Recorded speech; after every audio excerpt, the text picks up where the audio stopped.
Bismillahirrahmanirrahim. Alhamdulillahi alamin. Wassalatu wassalamu ala sayyidil mursalin wa ala alihi wa ashabihi wa man tabi'ahum bi ihsan ila yaumiddin. Amma ba'du.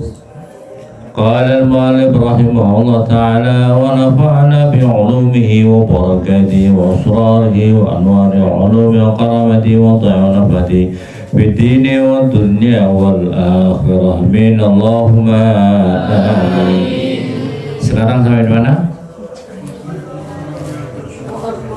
Rabi'ah. Iya. Wal maqalah ar-rabi'ah wal isrun, maqalah yang ke-24. Wal maqalah ar-rabi'ah wal isrun, maqalah yang ke-24. An Muhammad bin Muhammad rahimahullah. Warabi'ah la tajma'u minal ilmi itu. Warabi'ah, dan yang keempat. Warabi'ah ini berarti melanjutkan yang kemarin. Jadi yang kemarin ini kan maqalah salisawul isrun, maqalah yang ke-23 itu ya betul, maqalah yang ke 23 ya. Yang kemarin kan yang pertama yang harus seorang ulama ahli hakim, rajulan hakiman itu bahwasanya mengumpulkan hadis sebanyak 40.000, kemudian diringkas menjadi 4.000, dipilih, disortir lagi menjadi 400 menjadi 40 menjadi 4. Yang pertama adalah la tasqanna bi imra'atin ala kulli hal. Jangan engkau sekali-kali terlalu percaya, tenang kamu terhadap perempuan, karena perempuan itu inna kaidakunna azim. Yang kedua la taghtaranna bil mal. Jangan sampai engkau tertipu dengan harta benda. Yang ketiga la tahmil. Jangan kau bebani perutmu dengan sesuatu yang tidak mampu. Sebab hadis Nabi aslul kulida al-baradah, dasar daripada semua penyakit itu adalah karena terlalu banyak tumpang tindihnya, terlalu banyak makanan. Warabi'ah yang keempat. La tazma'u minal ilmi ma la yanfa'u. La tazma', jangan mengumpulkan. La tazma'u, jangan mengumpulkan siapa kamu minal ilmi, daripada ilmu, ma, pada perkara la yanfa'uka, yang tidak bermanfaat bagimu. La yanfa'u, yang tidak bermanfaat ilmu ka, kepada dirimu. La yanfa'u, yang tidak bermanfaat ilmu ka, kepada kamu. Qala, berkata siapa rajulun, seorang laki-laki, Abi Hurairah, pada Abi Hurairah radhiyallahu anhu, radhiyallahu, mereka memberikan ridha siapa Allah anhu kepada Abi Hurairah.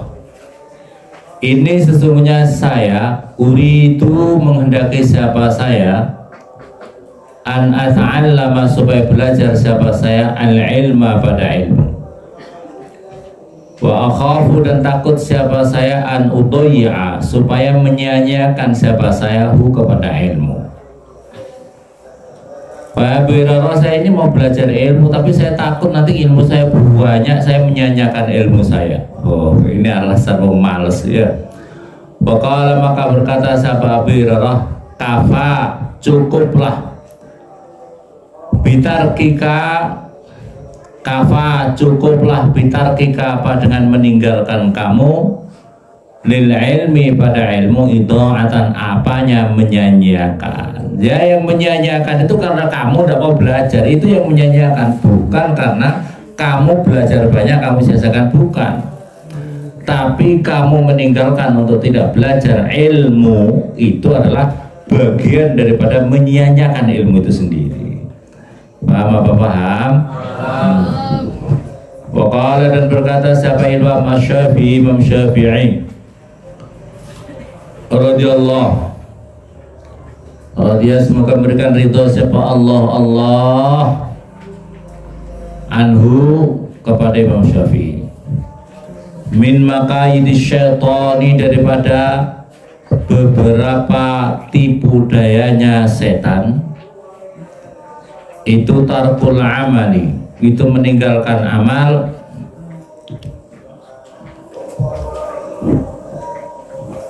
khaufan karena takut, min ayyakula dari supaya mengucapkan siapa annasu manusia, innahu sesungguhnya orang lamuraun, itu tentu orang yang riya. Lamuraun itu tentu orang yang riya. Lianna tadhiral amali, karena sesungguhnya menampakkan amal, lianna tadhiral amal min nazat syaitan, lianna tadhiral amal, karena menampakkan amal min nazat syaitani, daripada tipu dayanya setan, bil kulliyati dengan semuanya, muta'azziran bil kulliyati, bil kulliyati, ini tadhir, ini kok tulisannya tadhir, ini tadhir ini menampakkan atau mensucikan amal, kayaknya tadhir itu ya, bukan tadhir ya, karena menampakkan amal itu termasuk daripada tipu dayanya syaitan. Bil kulliyati nazaghatis syaitani, muta'adzirun itu adalah yang diudhuri, muta'adzirun itu yang punya apa, yang boleh beralasan.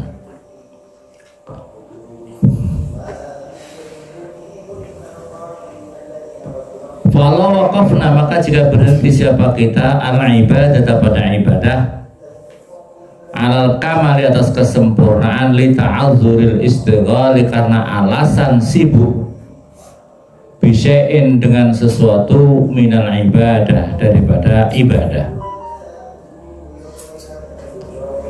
Wadhalika, dan oleh karena itu, yujibu menyebabkan apa dzalik, al-bitolah pada nganggur, allati yang hiya utailati itu aqsa gharadus syaitan, itu adalah puncak daripada tujuannya syaitan. Kipas ditambah coba jadi 3. Aqsa gharadus syaitan itu adalah puncak daripada tujuannya syaitan. Walidal, dan oleh karena itu qala berkata siapa ba'dun sebagian ulama, siru berjalanlah kamu semuanya ilallahi pada Allah, urjan wa mukasiran. Urjan baik dengan pincang, wa mukasir dengan pecah-pecah punggungnya. Maka oleh karena itu jangan karena alasan kamu, wah kalau saya begini nanti dikatakan murah, orang yang pamer. Nggak usah begitu itu, karena ini urusan ikhlas dan tidak itu di dalam hati. Yang penting beramal saja ya. Beramal saja ya, karena ikhlas itu perlu dilatih. Jadi jangan kemudian wah saya karena nanti takut ikhlas, takut karena orang yang justru berhenti diam nunggu ikhlasnya, itu malah kadang-kadang orang itu menjadi bitolah, menjadi nganggur, dan itu adalah bagian daripada tujuannya syaitan. Orang itu biar pasif, orang itu biar tidak aktif dalam kebaikan-kebaikan atau amal soleh. Ini adalah bagian daripada tujuan setan. Maka oleh karena itu sebagian ulama mengatakan siru ilallahi urjan wa mukasir. Berjalanlah kamu, beramallah kamu begitu. Bahasanya bisa beramallah kamu dengan sungguh-sungguh kepada Allah.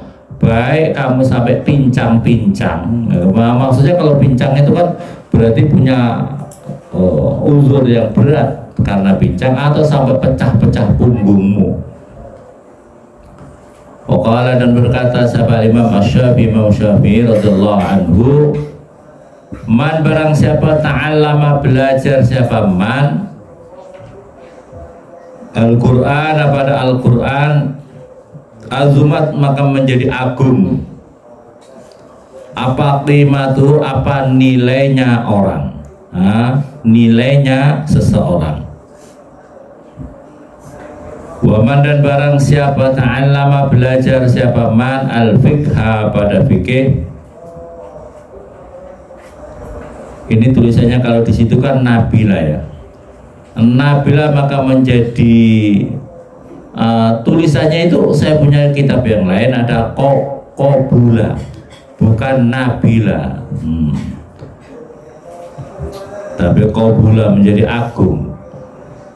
Bisa ditulis di bawahnya adalah Qobula, lam.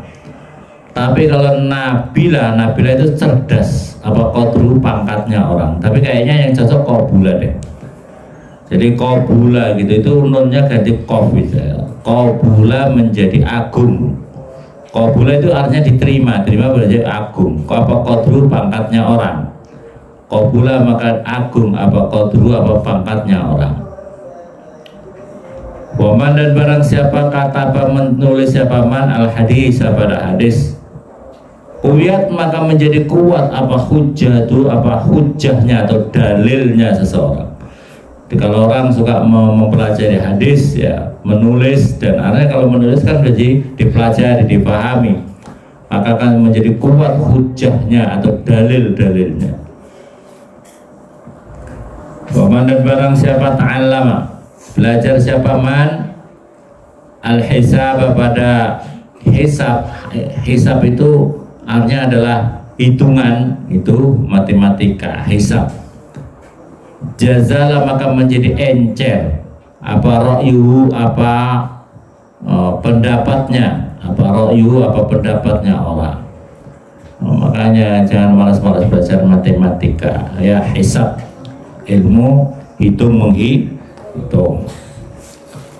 Waman dan barang siapa ta'allama belajar siapa man al-arabiyyata pada bahasa Arab, raqa maka menjadi lembut apa tabu'u tabiatnya orang. Waman dan barang siapa lam yasun yang tidak menjaga siapa man nafsahu pada hawa nafsunya man, lam yanfa maka tidak bermanfaat hu kepada orang apa ilmuhu, apa ilmunya orang. Tadi dikatakan ya, belajar Al-Quran menjadi agung nilainya, belajar fikih begini, belajar hadis gini, belajar hisab begini, belajar Arabiyah seperti ini. Tapi puncaknya ada di belakang itu. Puncaknya dari kata Imam Syafi'i, barang siapa tidak bisa menjaga hawa nafsunya maka dirinya tidak ada manfaat seluruh ilmunya. Kamu ngalim hafal Quran tapi nafsunya dibiarin, tidak ada manfaat. Ilmu kamu tidak ada manfaatnya. Kamu belajar fikih, alim fikih ya, tapi kamu tidak bisa menjaga hawa nafsu kamu, hancur semuanya ilmu kamu. Kamu belajar tafsir, belajar hadis, belajar segala macam. Kamu mungkin kalau kuliah sudah S1, S2, es krim, es tuntung, kok belajar semua, tapi kamu tidak bisa menjaga hawa nafsu kamu, rusak, hancur semuanya.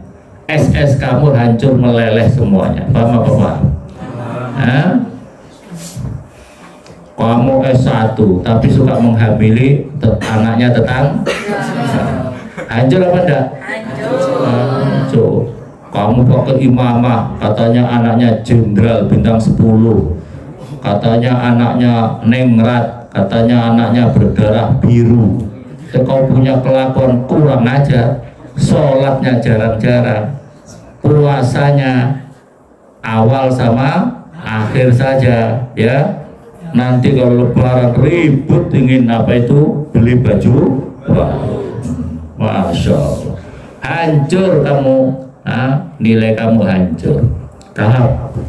Kamu ngaku keturunan Nabi Adam. Oh, bapakku itu Nabi Adam, aku itu keturunan Nabi Adam. Ente siapa? Kamu kan keturunannya monyet tuh, anak keturunan Adam. Ya. Kamu keturunan Adam betul monyet. Katanya ikut teorinya Darwin. Evolusi mau ada yang gitu tuh. apa tidak? Masya Allah kok ada saja. Pakai kerudung atau pakai songkok?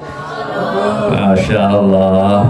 Tapi kamu udah bisa menjaga hawa nafsu kamu, ya, hawa nafsu susah diatur, hancur hidup kamu. Betul?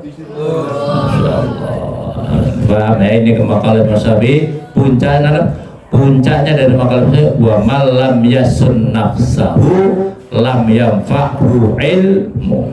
Tidak bisa menjaga diri kamu dari hawa nafsu kamu, tidak ada manfaat ilmu kamu.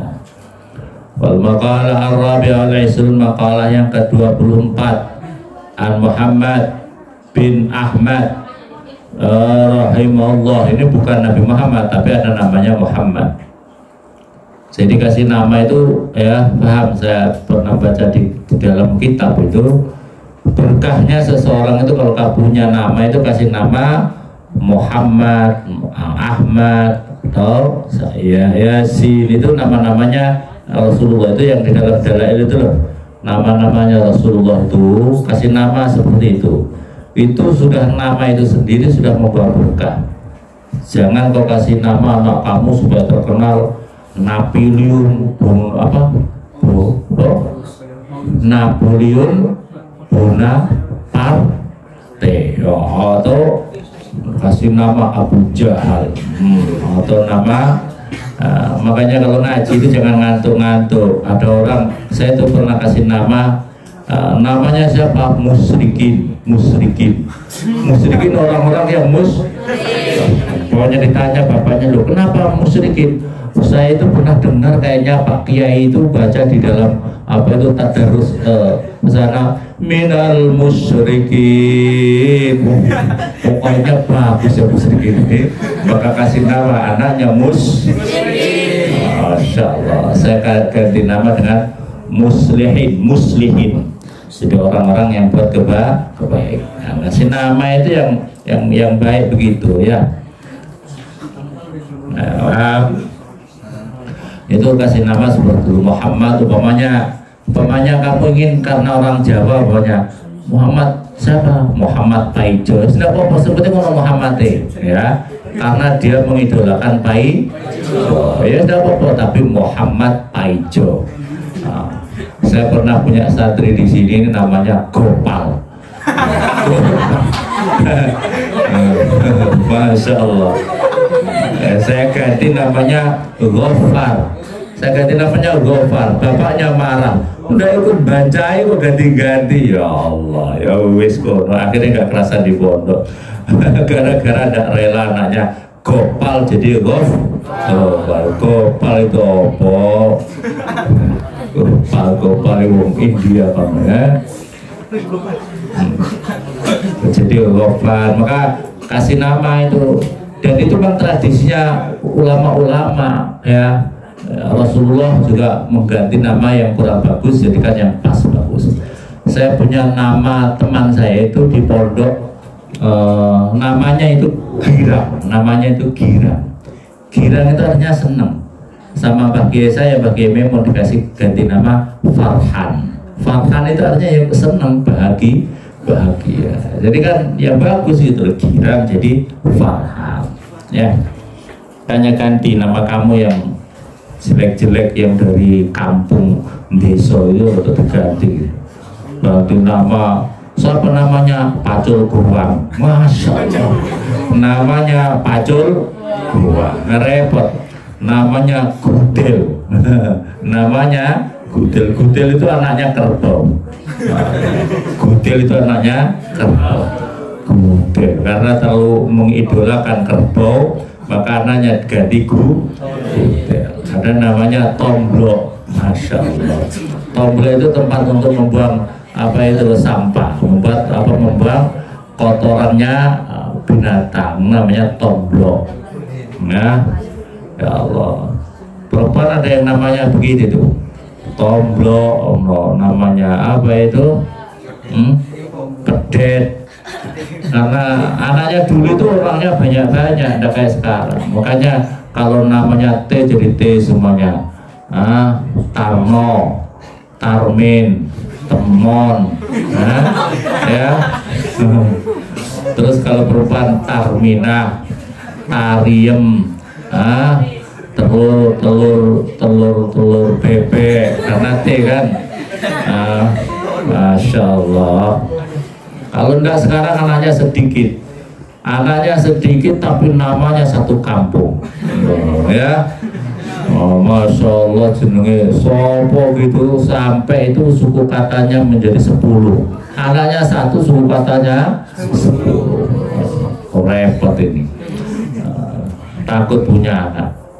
Kamu kalau bisa punya istri itu tanya, kalau nanti punya program, punya anak berapa? Pokoknya nggak usah program, yang penting banyak, gitu aja. Kamu kalau laki-laki gitu ya, laki-laki yang banyak. Kalau perempuan, enggak, saya mau 2 saja. Enggak apa-apa kalau 2 saja, yang penting tambah ibunya. Insya Allah dia berani bertambah anak lagi ya. Amin Allahumma.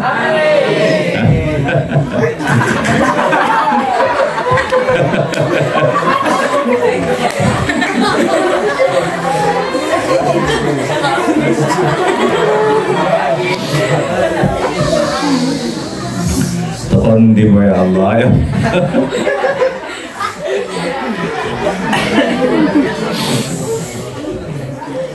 An Muhammad bin Ahmad rahimahullah, semoga memberikan kasih sayang kepada Muhammad bin Ahmad, siapa Allah fi qaulillahi azza wa jalla, di dalam firman-Nya Allah Ta'ala azza maha mulia wa jalla maha wa sayyidan wa hasuran.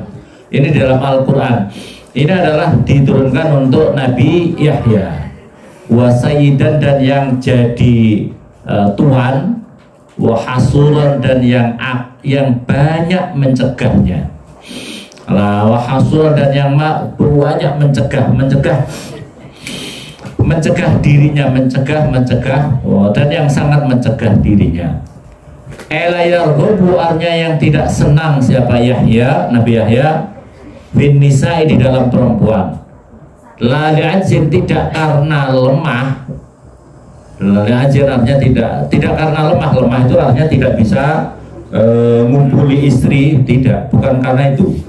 Bal syahwat, sebaliknya karena untuk mencegah syahwat, fakot itu saja. Wa nabiyyan, dan yang menjadi nabi, minas sholihin, daripada orang-orang soleh. Kalau berkata siapa Syekh Muhammad Zakara, menyebutkan siapa Allah Sayyidana Yahya, pada Tuhan kita Nabi Yahya alaihissalam. Sayyidan artinya adalah seorang sayyid, tuan, wa huwa abduh, wa huwa tawi Nabi Yahya itu adalah abduh, hambanya Allah. Li'annahu, karena sesungguhnya Nabi Yahya alaihissalam, semoga tetap atas Nabi Yahya, salam, semoga keselamatan. Karena ada siapa Yahya, ghaliban, itu mampu mengalahkan, ala arba'ati asya, ada 4 beberapa macam. Alal hawa, satu atas hawa nafsunya, wa ala iblis, dan atas iblis, wa ala lisan, dan atas lesannya, wa ala ghadabi, dan atas marahnya. Perhatikan di sini, jadi nabi yang dipuji oleh Allah, wa sayyidan wa hasuran wa nabiyyan minas sholihin, itu adalah Nabi Yahya. Nabi Yahya itu istimewa. Nabi Yahya itu istimewa karena di dalam Al-Quran itu dikhitabi dengan sayyidan wa hasuran wa nabiyyan minas sholihin. Nabi Yahya ini putranya Nabiullah Zakaria. Nabiullah Zakaria ini adalah termasuk kelahiran yang luar biasa. Nabi Zakaria itu umur 90 tahun. Istrinya umur 70 tahun. Berdoa menerus berdoa agar supaya dianugerahkan semua keturunan, ya.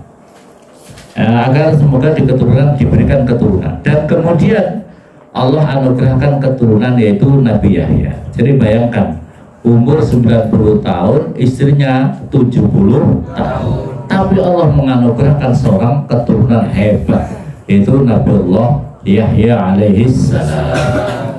Makanya karena banyak tirakatnya, nah Nabi Zakaria itu banyak tirakatnya. Makanya perhatikan. Jadi kalau kamu ingin punya anak yang istimewa, itu ketika hamil suami istri harus banyak tirakat, harus banyak wiridan, harus banyak zikir.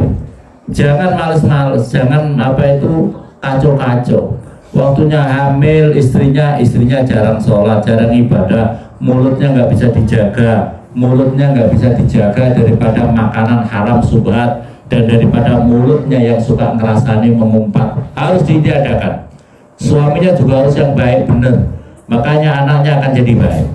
Kenapa anak-anak kita kok nggak jadi baik? Sebab ya orang tua, ya cetakan itu dari orang tua.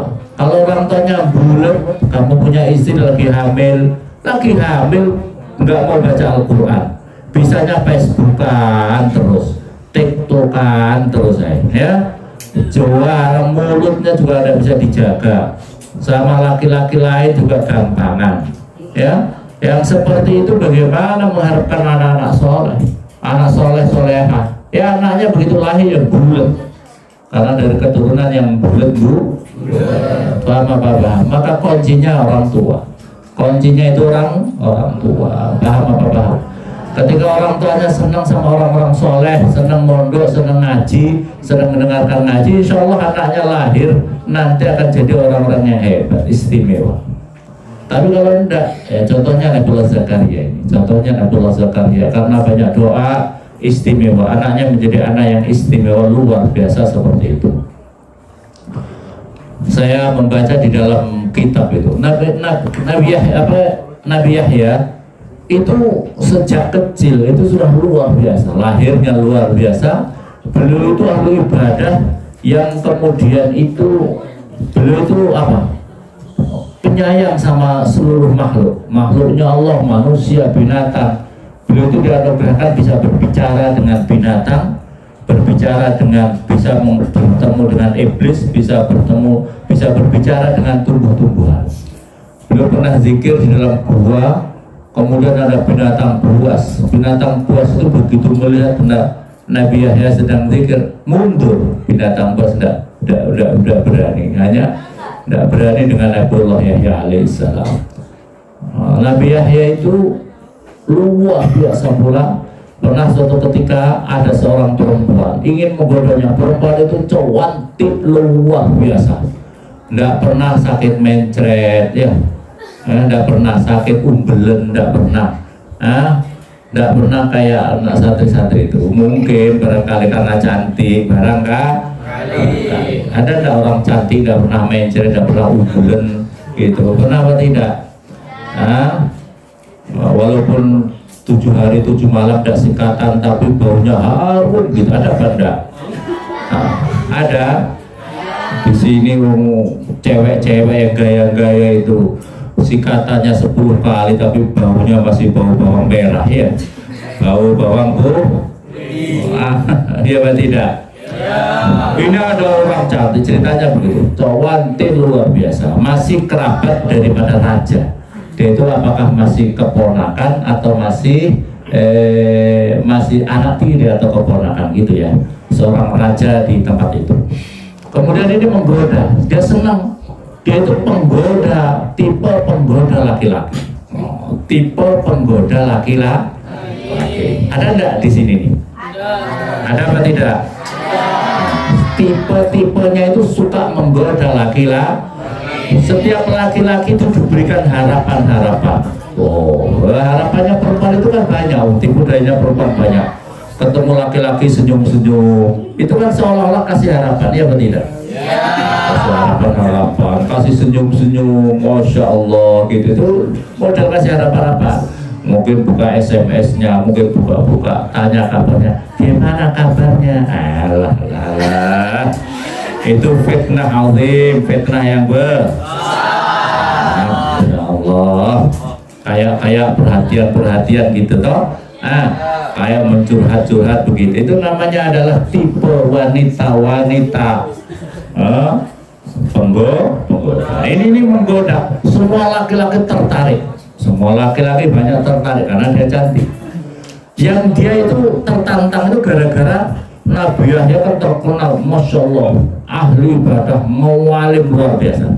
Dia ingin mencari sensasi baru, menggoda Nabi Yahya, ingin menggoda Nabi Yahya, mendekat Nabi Yahya. Nabi Yahya menjauh, tidak mau mendekat sama ini perempuan, tidak mau mendekat dengan ini perempuan. Maka dia tuh marah. Terus akhirnya pernah menyampaikan hajatnya, minta supaya diperistri dengan dia, karena dia ingin cari yang soleh. Kemudian tidak mau Nabi Yahya, marah ini perempuan. Makanya perempuan itu kalau marah begitu itu dendamnya luar biasa. Hati-hati, maka hati-hati perempuan itu. Perempuan itu kelihatannya agak lembut-lembut begitu, tapi kalau dendam, Masya Allah, maunya membunuh. Kayak perempuan ini. Maka kemudian dia mendekat-dekat sama raja,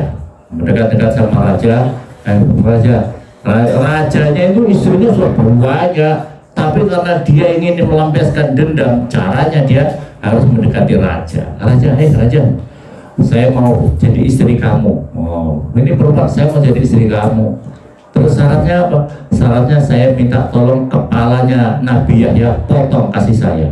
Kepalanya bawa ke sini, baru nanti itu menjadi mahar untuk jadi istri kamu. Masya Allah, perempuan kurang ajar seperti itu. Tipe penggoda laki-laki, tipe pembawa fitnah. Luar biasa. Ini perempuan kalau sudah seperti ini sudah Masya Allah menjadi ahli neraka. Tipe pembawa fitnah, penyebar fitnah, tipe penggoda laki-laki, tipe pendendam, Maka akhirnya raja, karena dia mau jadi istrinya, mau saja, ya sudah, maharnya sabit. Mahar kamu bahasanya nanti kalau saya nikah, maharnya kepalanya Yahya biasa potong nanti. Makanya ketika itu motong itu dengan alasan apa? Dia tidak bisa menjatuhkan apa itu. Maka kemudian Nabi Yahya dicari fatwa. Yahya, saya mau tanya, ini perempuan ini boleh nggak saya nikah? Oh, nggak boleh, ini kan umpamanya keponakan kamu. Keponakan nggak boleh dinikah, mahram. Penjara dia. Penjara, wakil dalam artian penjara, wakil dalam yang lain mengatakan adalah ketika itu Nabi Yahya sama abahnya sholat di tempat ibadahnya, katakanlah di musolanya begitu. Terus ada yang mengendap, utusan raja itu mengendap membawa parang. Kemudian dalam keadaan sholat itu Nabi Zakaria juga sholat, Nabi Yahya sholat. Maka pada sholat itulah dipenggal kepalanya putus, kemudian taruh di keranjang, dibawa di kerajaan, dikasih tunjuk sama perempuan itu. Jadi Nabi Yahya itu meninggal umur kurang lebih 23 tahun. 23 tahun masih muda. Maka setelah itu karena membunuh seorang nabi, makanya Bani Israel itu adalah kaum yang dilaknat oleh Allah karena banyak membunuh nabi. Kemudian abahnya Nabi Zakaria juga dibunuh juga oleh kaum itu.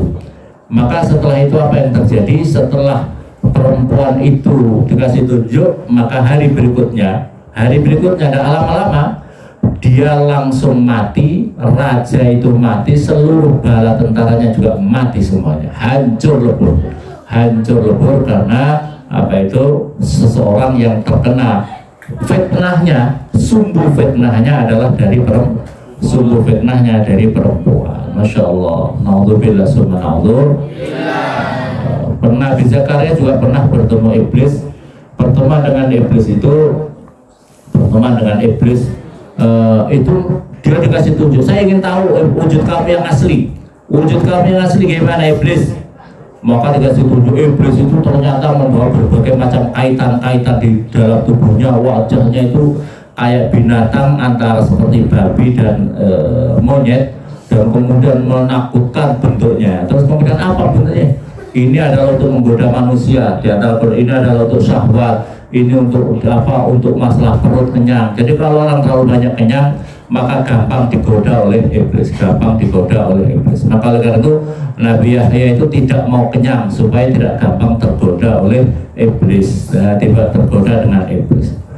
Nabi Yahya itu adalah orang yang sangat kalau dibicarakan tentang neraka langsung menangis sejadi-jadinya. Maka akhirnya